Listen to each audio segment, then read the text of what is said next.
Hey guys, Cruz here, and welcome to this SOVL meta-analysis. Let's jump into it.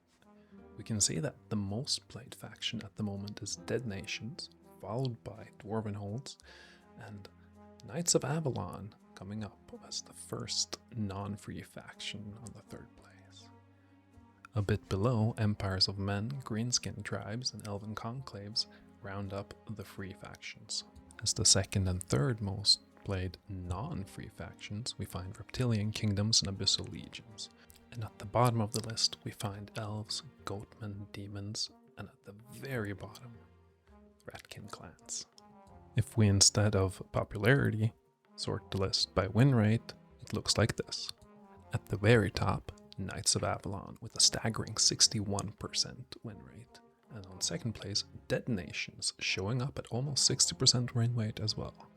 Third place by Reptilian Kingdoms, also having a really high win rate, before Goatman Raiders show up at 56%.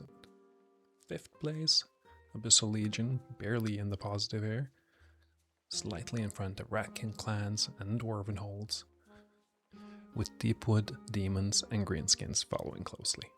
And then there is quite the drop down to Darkborn Elves, Empires of Men, and Elven Conclaves. So what does this mean? Well, if we look at just the free factions, we can see that Dead Nations and Dwarven Holds is half the games, and Dead Nations is at an impressive 58.5% win rate. That's very good considering it's a free faction. On the other side of the spectrum, we see Empires of Men and the Elven Conclaves with really bad win rates. We can see that Greenskin Tribes are at a 45.5% win rate, and I consider them one of the better factions, which means Dwarven Holds and Dead Nations, if Greenskin Tribes are like good plus, they must be even better, or Dead Nations really, really good.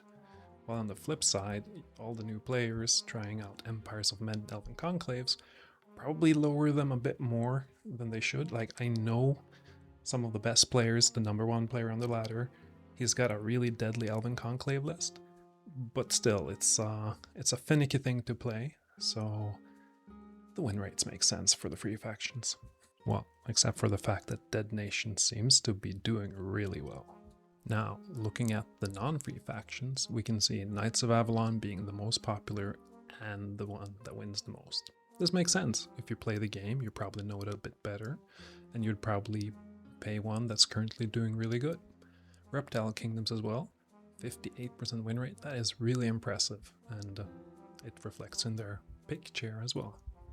Then Abyssal Legions coming up at 50% win rate and a decent pick rate, and I guess that's where I would put the line of like, this is a good balanced faction. Like, they got some good stuff going there, but there's also a lot of choice and not really one solved build yet. So maybe some people can make a really good build and win more, and maybe some people will make a not so good build and win less. Now, I'm ignoring the Goatmen Raiders because the data is quite old, if I understood correctly, so it includes data of the Goatmen from before they were nerfed pretty badly a while back, when they lost the ability to go 8 units and Harpies got nerfed quite bad.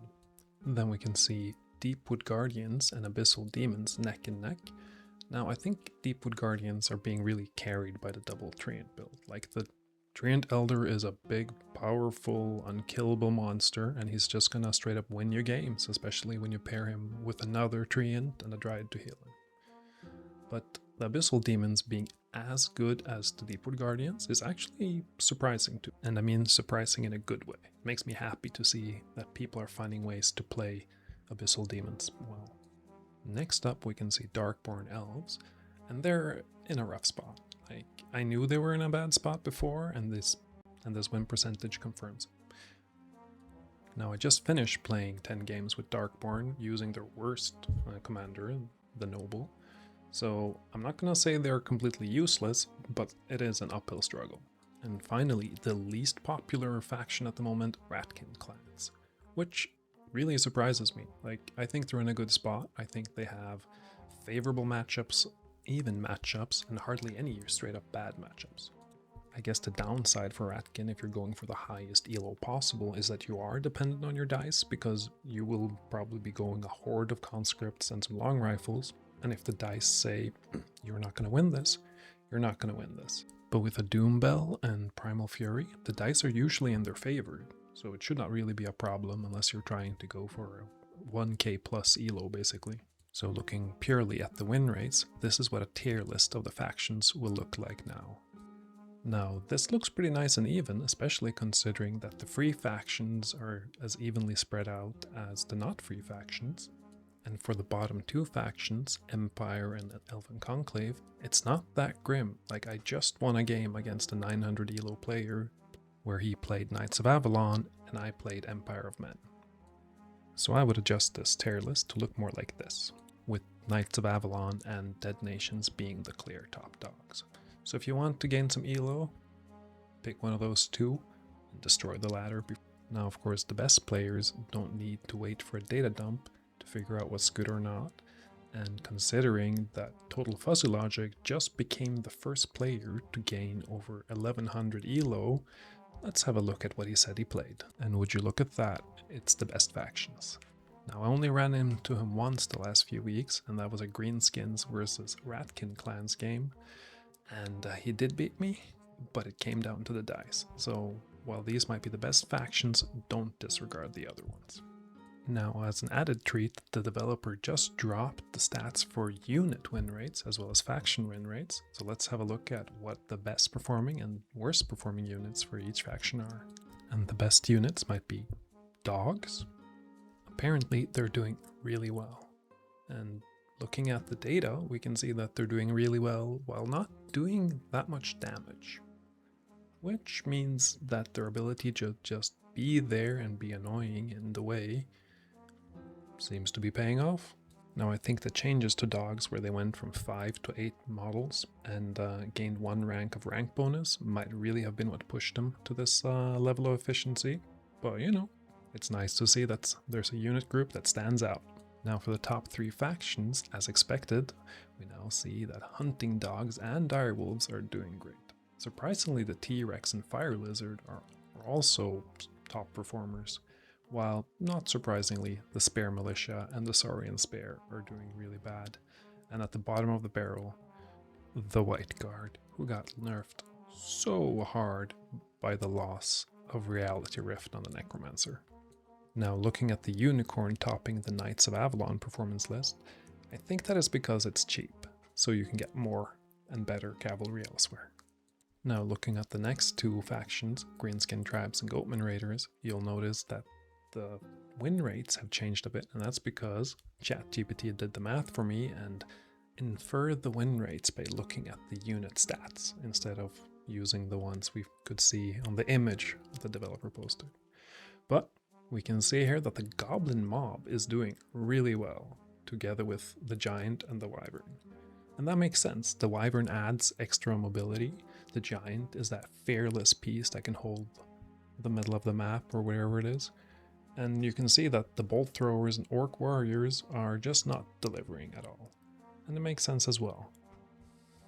Now, the even more astute watcher will also notice that Northman Horse somehow ended up in Goatman Raiders, and I'm leaving it there because I'm too lazy to figure out what their 3rd best performer is. Apparently, it's not better than Northman Horse.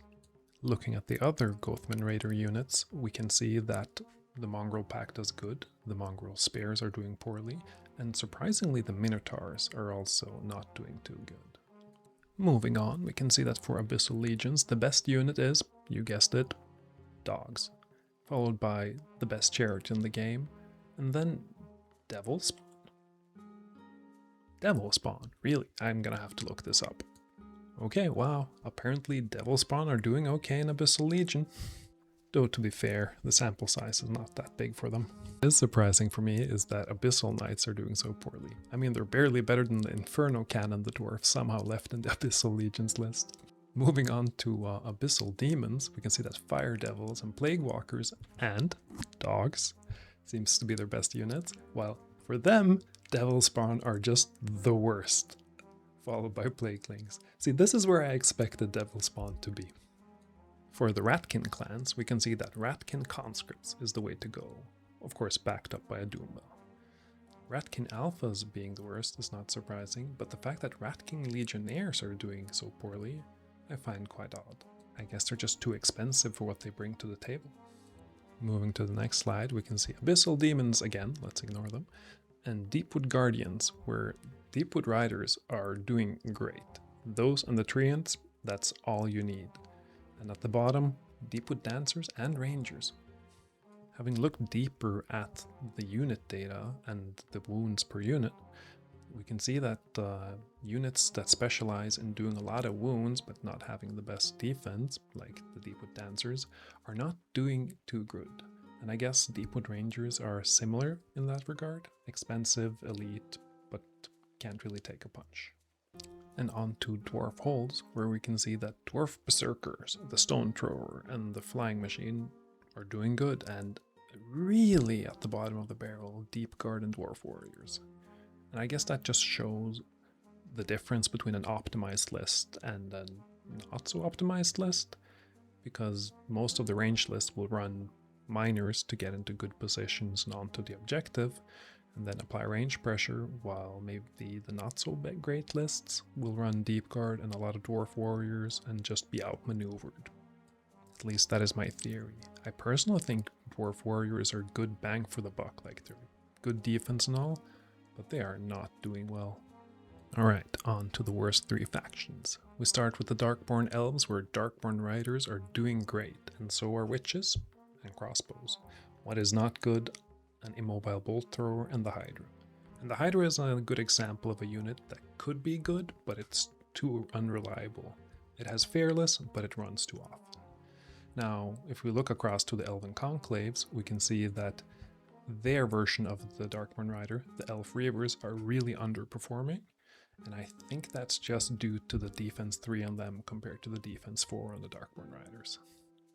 For Empires of Men, the best unit is Griffins, Imperial Mortar, and Foot Knights, which I guess makes sense. The Griffin is an additional mobile unit that Empire struggles to have. The Mortar is really good damage for the buck, and Foot Knights are an affordable elite unit. The worst two units for Empire is the Imperial Dragon and the Imperial Spear.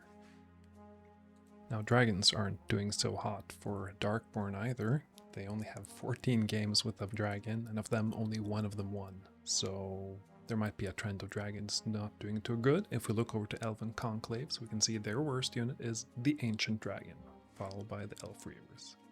Surprisingly, the best unit for Elven Conclaves is supposedly Elf Watchers, which is the worst Deepwood Rangers. Like, Deepwood Rangers, amazing. Elf Watchers, not so amazing, but apparently they were doing a lot better than the average for Elven Conclaves.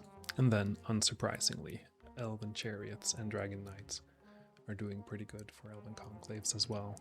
These are staples of good conclave lists. And that was all the factions. Now, to round this off, I thought I would show you some data about spare units in SOVL, where we can see that the only spare units that are doing kinda okay are Skeleton Spearmen for Dead Nations. Like, relatively to their faction average, Elven Spearmen are doing okay. But most of those factions are losing a lot of games. Overall, when I say Elven Spears are doing okay, because there's win slightly more than 35.7%, that's not a great sign. But then again, is it Elven Spears that is the problems, or is it elves in general? And then we can see that the mid-range spares, like Imperial Spare or Mongrel Spare packs for Goatman Raiders, or the Spare Militia for Knights of Avalon, are straight up trap picks. Like, you pick them, they underperform badly. Okay, that was it. I hope you guys enjoyed listening to me crunch some SOVL numbers. If you're wondering what kind of list you should make if you want to win at any cost, here is a hint. If you like this video, like and subscribe, and keep an eye out for the next one, where I'm going to try to pick up some of the worst factions, Darkborn, Empire, and take them for a spin, see if I can make them work. Until next time.